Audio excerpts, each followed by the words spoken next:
we are on the set with two pro-life champions, Dr. Pat Castle and director and pro-life advocate, right, Stacy Wollman. And teammate. And now Life Runner. Life Runner. Yes. In fact, we're Life Runner teammates, aren't we? Yeah. We are, Gordon. Yeah. And you know, folks, there is a move across the country for pro-life. And it's not just the Life Runners, but it's exciting.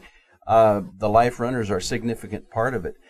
The March for Life in Washington, D.C. last week, 650,000 Americans were out in frigid cold weather. Below freezing weather. Why were they there, Stacy? Well, we all gathered to show that we stand for the dignity of all human life, starting from conception and natural death. And we grieved as we remembered Roe. The reason why the March for Life is in January is because 40 years ago in January, the Supreme Court ruled abortion to be legal through basically the whole pregnancy.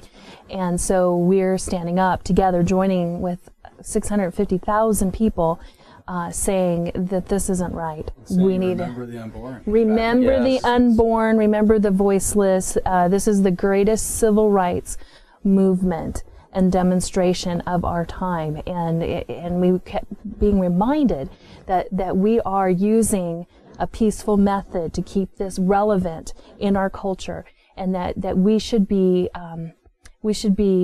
not comfortable about the fact that we're losing 3,500 babies every single day. We got uncomfortable marching from the mall, Right. by the Capitol, to the Supreme Court for 2 hours in those conditions, and people sang and prayed and cheered for life. And there were representatives from the Life Runners team from 30 states and several countries. Yeah, 3 foreign countries.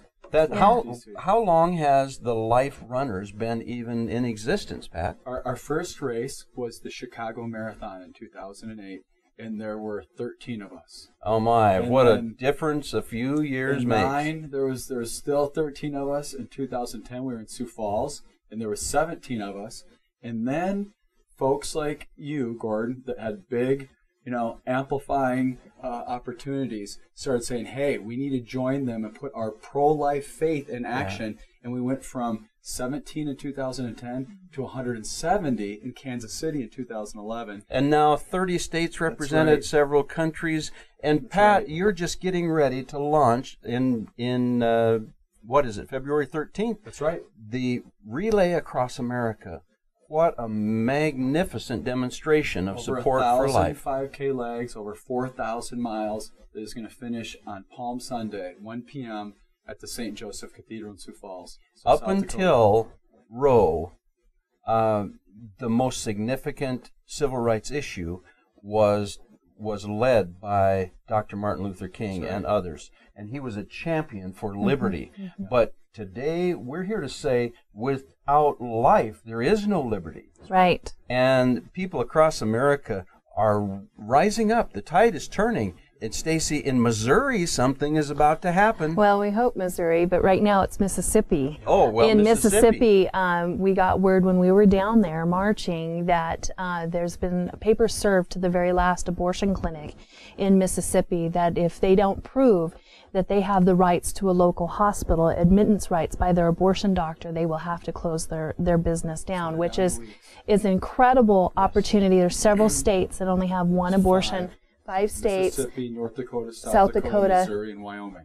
And folks, if you don't think this is a significant battle, you need to know that there is now abortion in Pennsylvania available for $25 from a vending machine on a college campus. Yep.